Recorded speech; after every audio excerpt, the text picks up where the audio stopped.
Let us continue with the last three talks of this day. Yeah? So the next talk will be by Richard Tsai. Yeah? We will speak on multiscale method for highly oscillatory ODs. Thank you. I'd like to thank the organizers for giving me this opportunity to come to Cambridge. First time in Cambridge. And I've been learning a lot. Honestly, I feel a little bit challenged to speak in front of so many experts in geometric integrations. And this is the first time I will talk about this topic, and the first time I generated this set of slides. So if there's anything that's confusing, I'm more than happy to explain in more detail after my talk, or you're welcome to ask questions throughout. So I'll start out with an example which is given to me by Gimlin Dahlquist. And it's about a conventional or mechanical alarm clock, which is placed on a really hard surface. And in the morning, when it's time to wake up, there should be some fast vibration that makes noise. And then, people probably have observed that usually there's a drift path. So this mechanical clock, even if you set it on a really flat surface, it's going to drift. And this drift path seems to be at evolving at a much slower time scale than this fast vibration. So one can conjecture that this might due to some mechanical imbalance inside this clock, so that it's kind of rattling around and somehow cause this drift path. And we have done some experiments to look at these kind of drift paths, and it seems that this kind of drift path is not stochastic. So it seems that there's always a fixed path if you set the alarm clock on the same spot on the same surface. It seems that the path seems to be deterministic. So what happens if you want to predict this path, so that you want to know whether you can sleep in your bed slightly longer and without the clock falling down to the floor and break it, and you have to buy a new one? So you would like to simulate it. But you would like to say you would like to be a little bit cheaper by not resolving all these vibrations for all time. So one posed this question whether it's possible to compute the drift path without resolving the fast vibrations for all time. Can one sample the vibrations sparingly in time and still have a decent approximation of this drift path? So this is sets our objective. We would like to know the behavior of this path instead of a detailed structure of these vibrations. And we would like to compute it fast. So I will start out with an even simpler example than Gimlin Dahlquist. So consider this is a trajectory of a dynamical system. So let's say you start out over here, and then the orbit, you go around a circle, but slowly you see that the average of the x position will be shifting along this axis, but rather slowly compared to the oscillations. So then you say, okay, I'm giving the equation that tells me how the detailed, that will allow me to generate the detailed oscillations, but it's too stiff. It's highly oscillatory. So my objective then is to evolve the average of the path trajectory of x. So can I think about a numerical scheme that involves somewhat two time scale? On the larger time scale, order 1 time scale, independent of epsilon, I would like to approximate this guy. And I would like to approximate it by some ODE methods. But this ODE method would ask me information about the derivative of this guy, the time derivative of this guy. And since I don't have an explicit equation that describes the dynamics of this guy, but I know that this is coming from this system. So I would like to use my capability of computing this system with various different initial conditions in order to help me somewhat correctly approximate this guy, and therefore use it to track the average of x. So the first challenge would be then, if you're given a value, if you're given the position of where the particle is, or this average x is, and the first question is, how do I set up the initial condition for new simulations using the dynamics that I know, so that the new location will generate the right-hand side that's compatible with this guy? So if you see from this picture over here, these are all potential. So the trajectory xy would be rotating around the circle, but gradually shifting to the right. So if you set up your initial condition for the full-scale, fine-scale simulation over here, this will then be attracted or be rotating around here, which will give you a wrong velocity. Whereas you know that you actually should set it up over here so that you would evaluate the right velocity. And this is determined by, so this is the first task that we're facing. If we know the value over here, how do we set up an initial condition for the original stiff equation so that the evolution of this new system using this new initial condition will generate consistent initial data? So this is the first question. And then you might observe that, okay, so this is a function in time. And who says that this function has to be closed? Who says that this function should be a function of the average of x only? It could depend on many other possible variables. For example, why does it not depend on x, the average of x squared, for example? So this is the second question we're facing, which is a closure problem. If this is what we want, we need to know that we need to have enough variables so it's possible to think that on top of this one, we need to add several other auxiliary variables so that together, the system over on top, the dynamics of this system is closed. So this is so these are the two central questions that has been surrounding us for some time. So I will review the structure over here. Again, we're given a fast system. This is given by us with some equation, and then the Jacobian of this one is pretty large. And it's, we assume that this is an oscillatory system. And our objective is to evolve some kind of slow observables. So some time average of the trajectory or the velocity of the systems, so which I denote over here. And we're going to do it, assuming that this is slow, we're going to do it by coming up with a couple of auxiliary variables that help us track this one consistently. So the structure of this algorithm would be we have to find a set of macro variables that are slow. So here denoted by alpha j. And using these the values of alpha j, we're going to create initial conditions for this system at Tn. Tn is prescribed by whatever ODE schemes that you use at the macroscopic time scale. Then you evolve. You obtain a short time history of this new system. And then you're going to use that. You're going to average it somehow in order to help you determine what d alpha dt should be. And then you feed it back into the ODE schemes that you use on the macroscopic time scales. So the questions then are, which alpha j's are suitable? What kind of functions or functionals of alpha should be related to x? And how do we find them? And this talk is, in this talk, I'm going to describe one of our attempts in order to find out, let's say, what kind of alpha j's are suitable and how many of them. Yeah. Sorry, Richard. You make this assumption on the derivative, that it's large, but what about the f itself, and what about higher derivatives? Doing anything on those? No, so far I can assume that this function is very smooth. And the Jacobian, if you look at the eigenvalues, the large part is on the imaginary axis. And actually, even though I'm not going to describe that in this talk, we can also handle highly dissipative system, the traditional stiff system as well. So you can have large eigenvalues on the negative real axis as well. Okay, so this is a necessary page.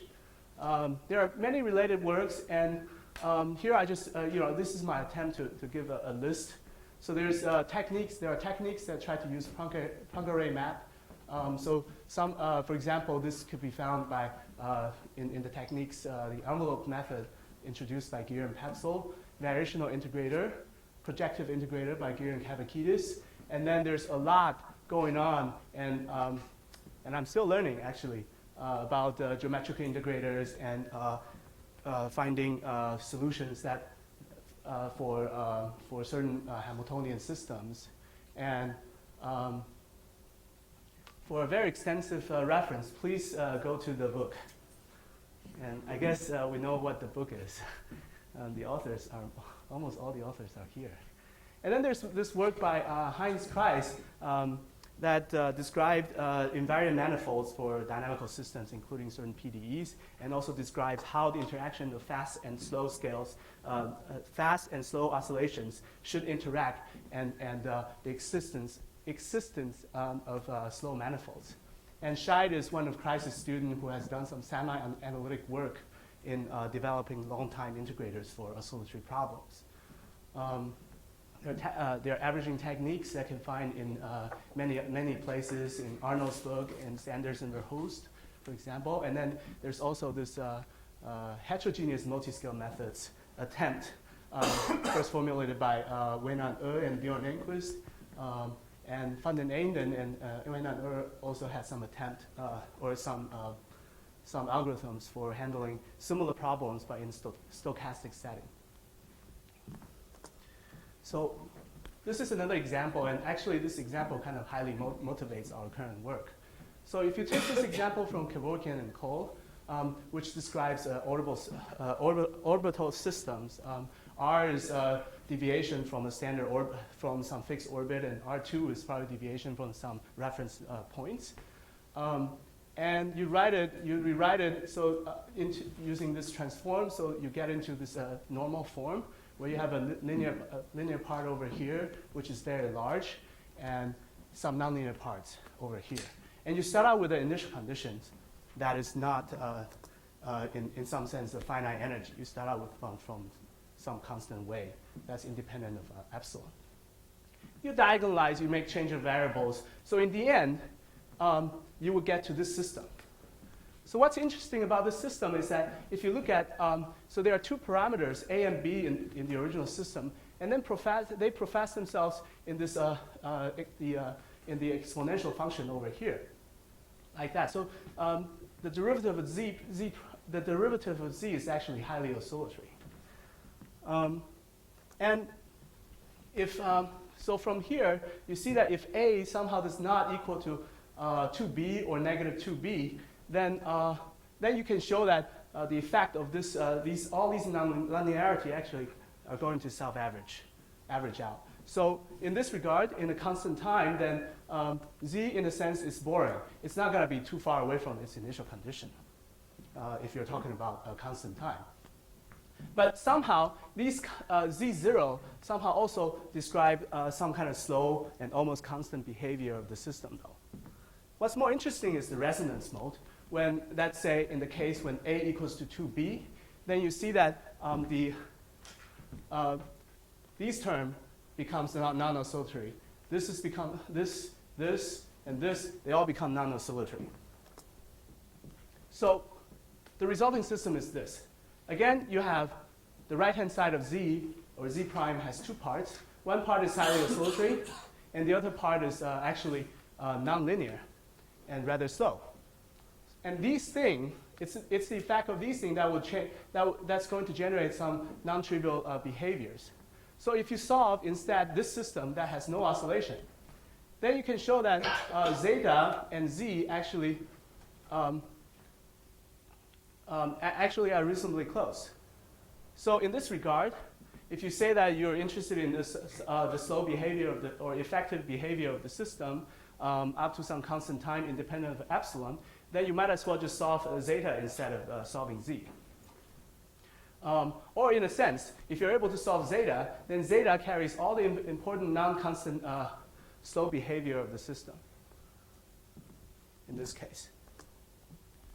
So more generally, if you have this form over here, you do the same thing, you diagonalize, and then you will find out that in the new coordinate system, there's one needs to be able to investigate the behavior of all these oscillations, the interaction of these oscillations through nonlinearity in F and nonlinearity in G over here, which in this regard, at least to me, does not seem to be too trivial.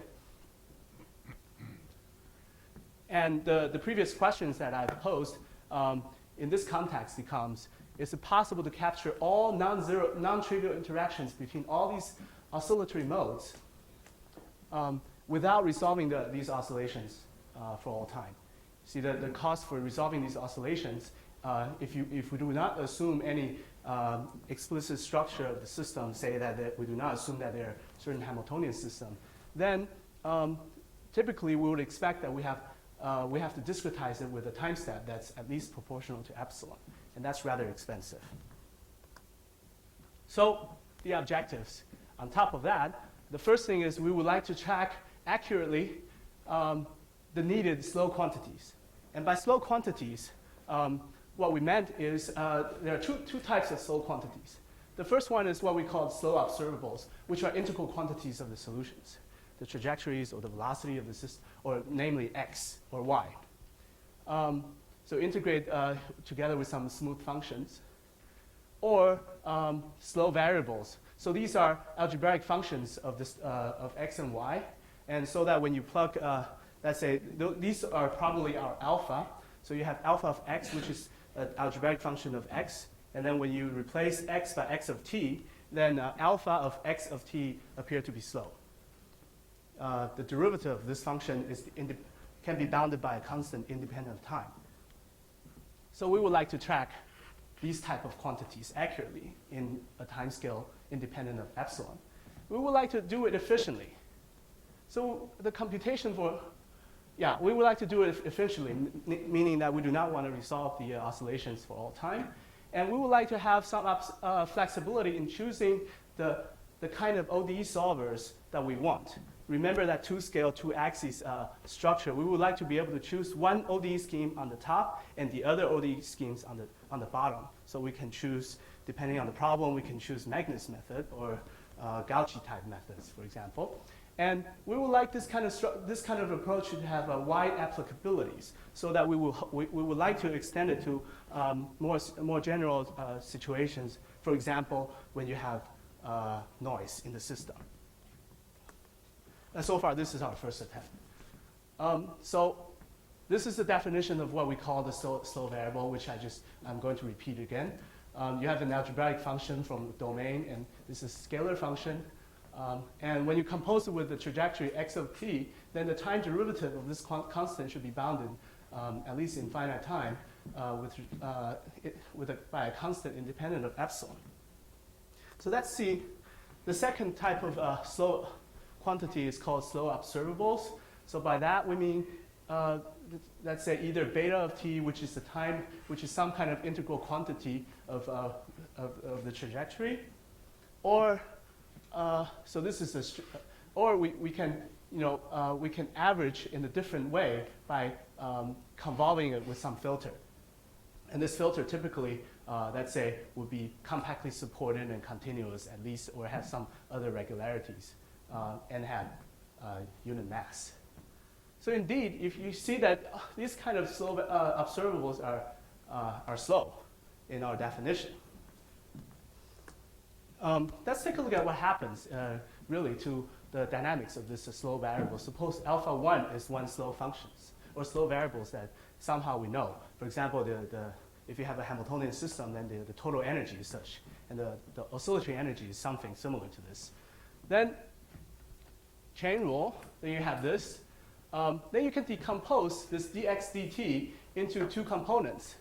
One is parallel to the gradient of alpha, and the other one is perpendicular to the gradient of alpha.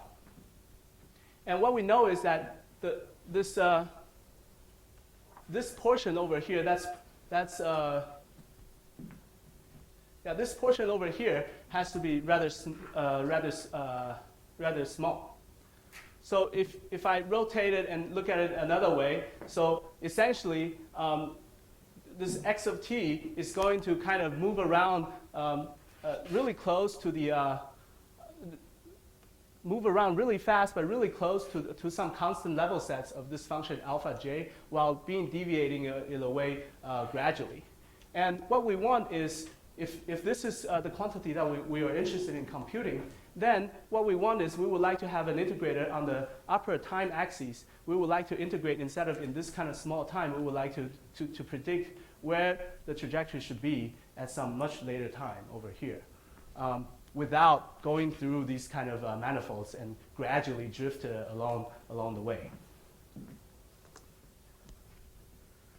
And furthermore, we can say that we can make the following observation, that if there exists some kind of coordinate transform in the suitable neighborhoods from the original state space to this new one with the same dimension but with two components, c and phi, so that c is slow as an algebraic function. So c is slow with respect to x of t, and phi is rather fast. So phi would be describing this fast motion along this near the level sets of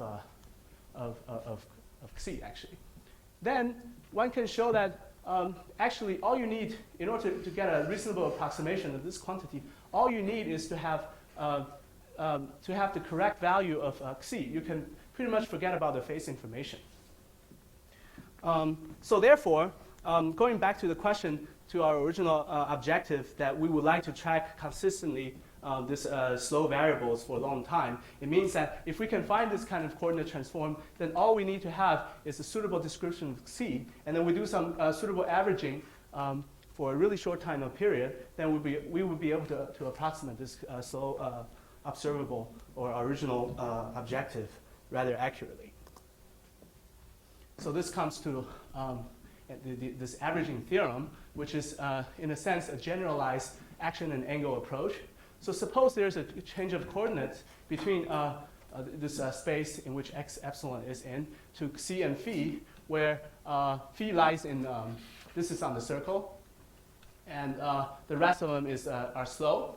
So if you have this system over here, then it's well known that instead of evolving this one, you can get zeta, the dynamic of zeta, which is determined by an average of the right-hand side of c on the circle.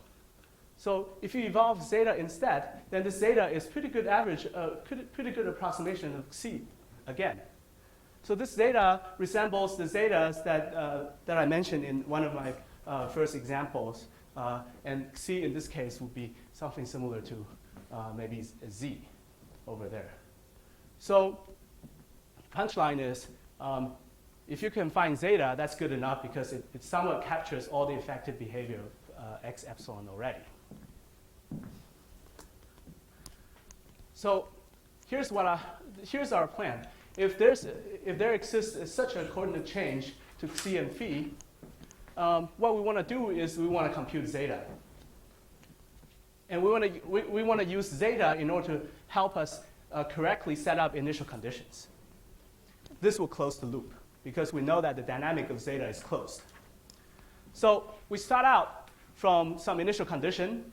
So here on this diagram, x tilde lives on the upper axis, and x, or I ignore the dependence of epsilon, lives on the lower axis over here. So you start off with the initial condition, and then you evolve for a short amount of time, and later on that will tell you exactly how long we need to evolve to obtain the trajectory.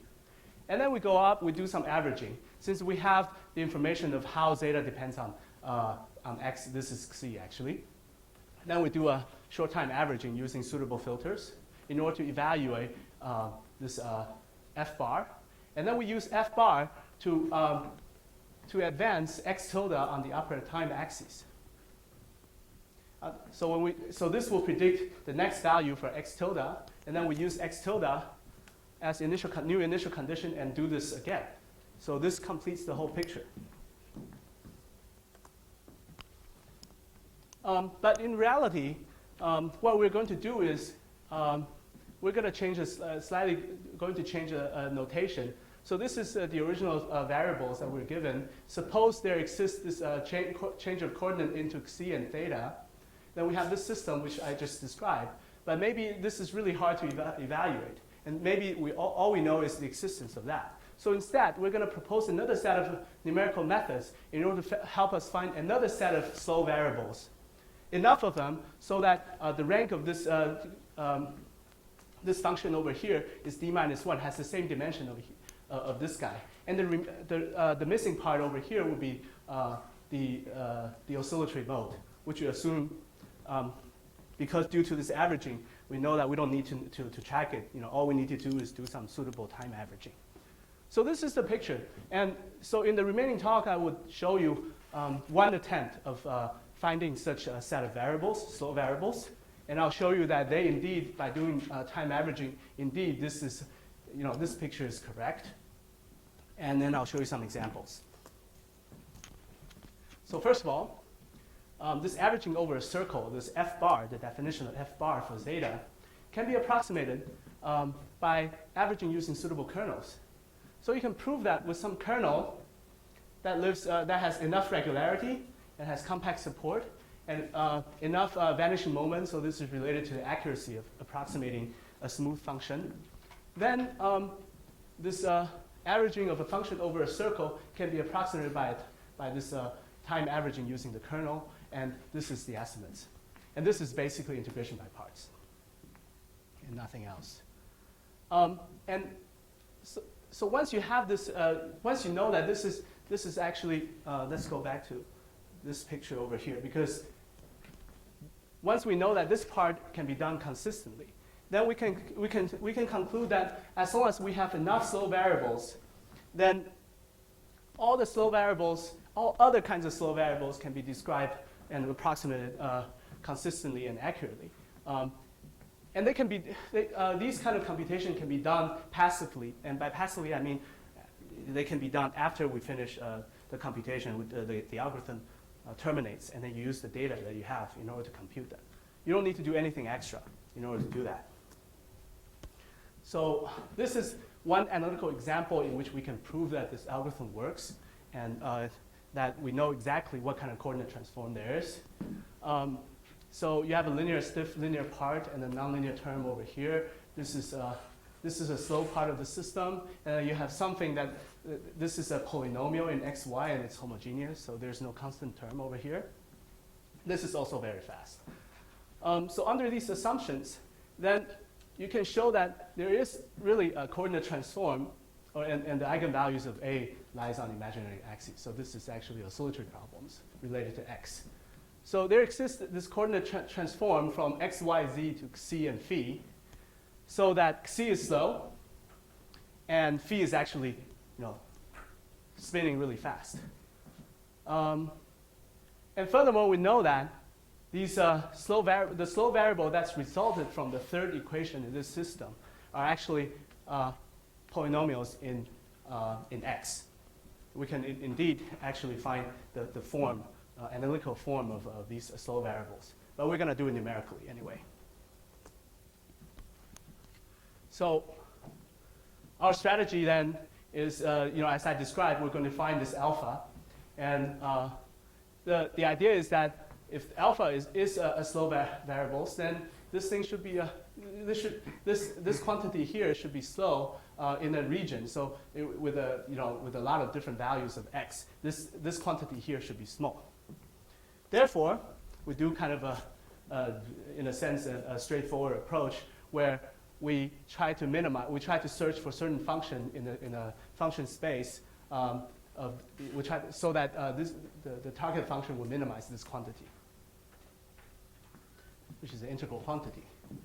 And so far in our implementation, we have some implementation to search where x is the space of polynomials in all the unknown variables. And the minimization is performed by using some least square algorithms. So this is what we have in implementation-wise, where you're looking for polynomial up to a certain degree m. So this is n is a multi-index.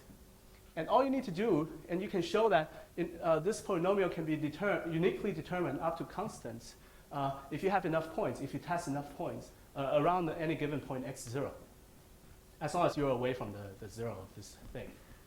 So you can obtain a set of polynomials. And our strategy, of course, it's pretty complicated to look for a polynomial in up to degree m, where m is, let's say, 10,000. So we start out from the simplest one. And then we go up. We start out by looking at the linear functions.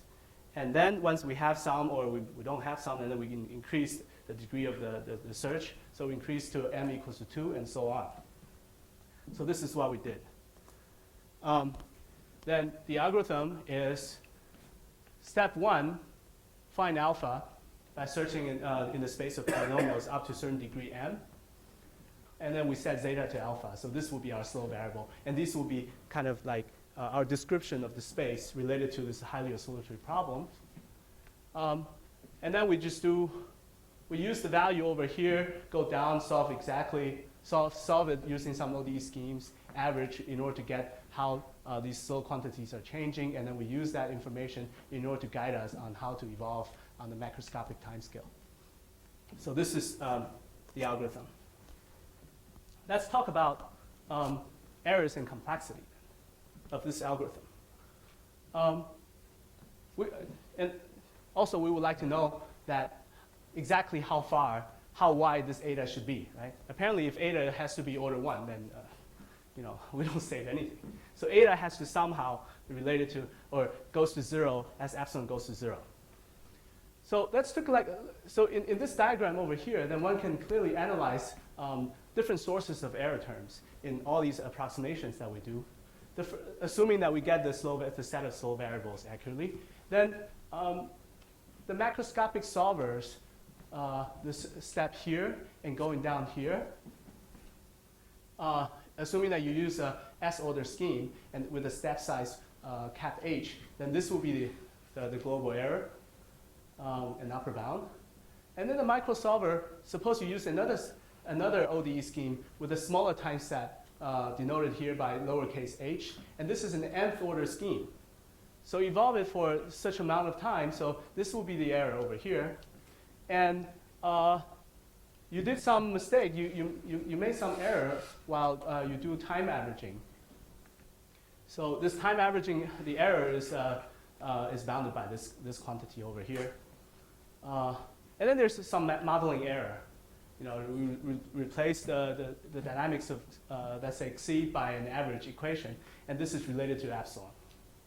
So if you balance these two, you say that these two has to be at the same order. Then you will get eta. And this eta actually depends on Q. This eta is essentially epsilon to the power of 1 minus 1 over Q. So if you have a kernel which has really high irregularities, then eta could be really close to epsilon, or close to a constant times epsilon. So this will result in a complexity that looks like this, if you want to solve the system to some constant time. So this is the number of macro time steps that you need to take, and this is the efforts that you need to do in all these things over here. So let's go back to the stellar problem again. We start out with an initial condition that does not have finite energy. So it's a constant away. And these are the slow modes, or the slow variables that's detected by our numerical algorithm. So the first one is the energy, x1 plus x2. So you have two orbits, orbit 1 here and orbit 2 over here. So these are the two slow variables. That's pretty natural. And the third one that's detected is somewhat more interesting. So it's a third degree polynomial over here, and then you have some non-trivial term that appears to be like that. So let's see what happened in the real computations. So this is a computation. I hope that you can see the dots over here are computed by our numerical methods, whereas the dashed lines in the background are computed by some using highly resolved relay methods. These are the trajectory of, or the kind of the plot of the first slow variable in time. This is the second one. The small fluctuation over here is related to how well we perform this averaging using the kernel. It should stay, you can see that it stays more or less constant.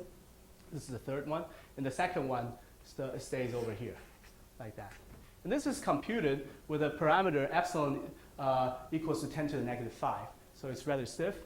And the time stat that we use on the macroscopic time step is 0.1.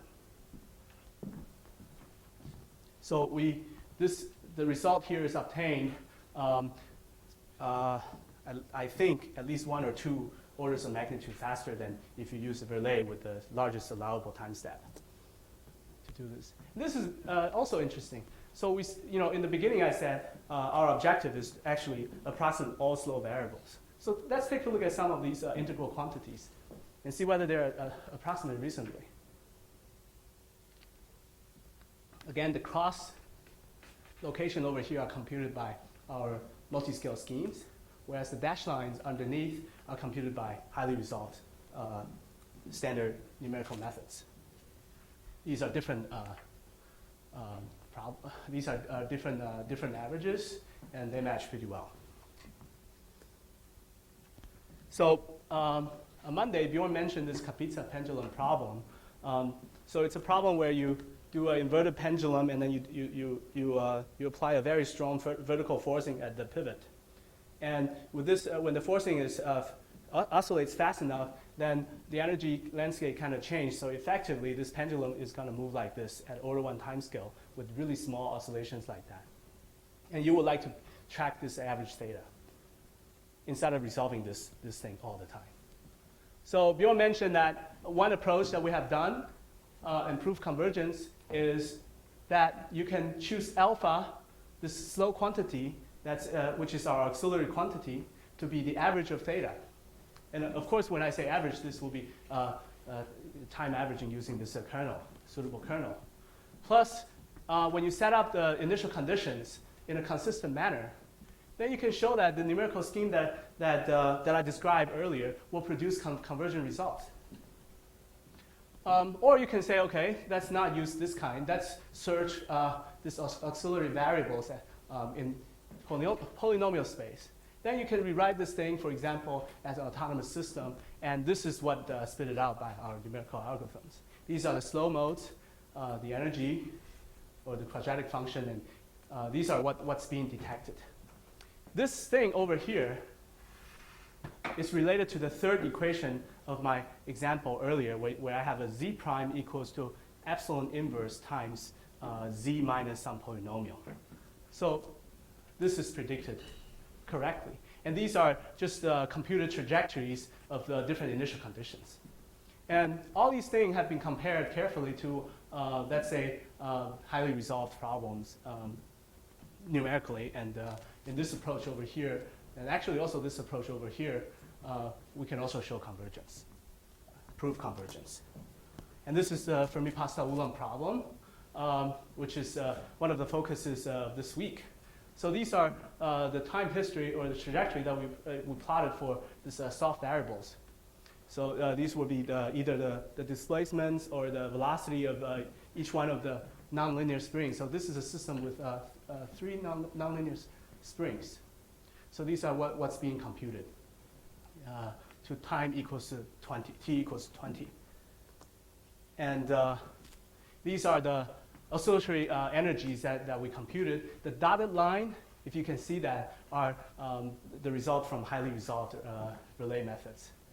So this is computed using parameter epsilon equals 10 to the -4, meaning that the oscillation, the period of the oscillation is proportional to 10 to the -4. And step size is, well, in this case, size is smaller, h equals to 0.02, but we run it to 10 to the -4. So we run it to epsilon to the inverse time scale. This is what's computed.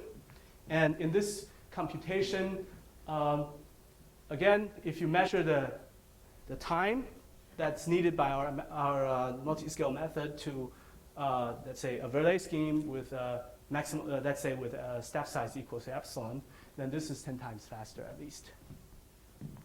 And this is just maybe for some ego problem. Let's try a slightly larger Fermi-Pascal-Ulam problem where we have 10 soft springs. And this is what's computed at order 1 time, t equals to 50. And these are the oscillatory energies that's being computed to 10 to the 4 time. And the computation seems to be 1 order of magnitude at least faster than standard Verlet. And this is my last slide. I would like to end it by some discussions. This is a fascinating field, and I'm still learning. Apparently, there's still a lot of things I need to learn in terms of geometric integrations. But the first comment is that, as I made earlier, this algorithm actually also applies to a system that has dissipation in it. Well, the caveat is that if you have this dissipation in there, then you should design your kernel slightly more carefully, because related to the dissipation, there will be a transient, and your kernel somehow have to ignore the transient effect. But this is not a hard thing to do. We also handled that in the first paper with Bjorn. So this is also described. One can raise the question of what's the cost of detecting all the slow polynomials or slow variables. We're still working on that. For the systems, it seems to be reasonably fast, thanks to SVD.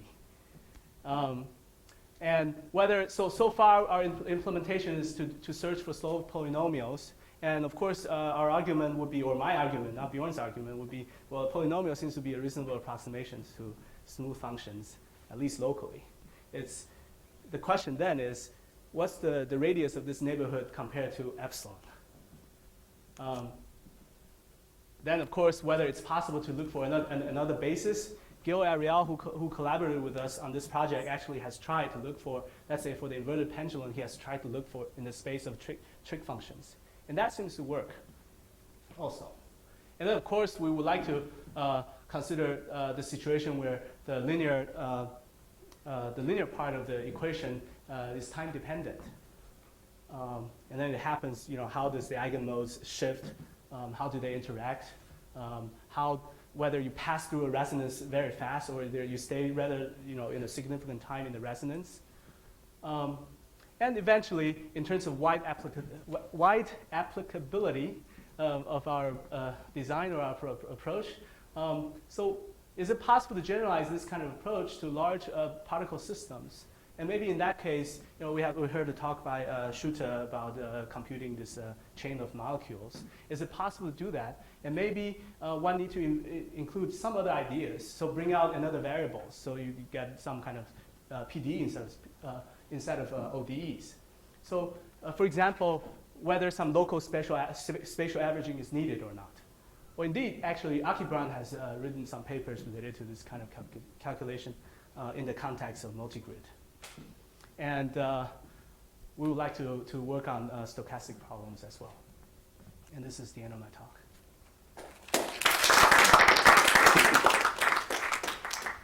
Thank you for this nice talk. Other questions, comments?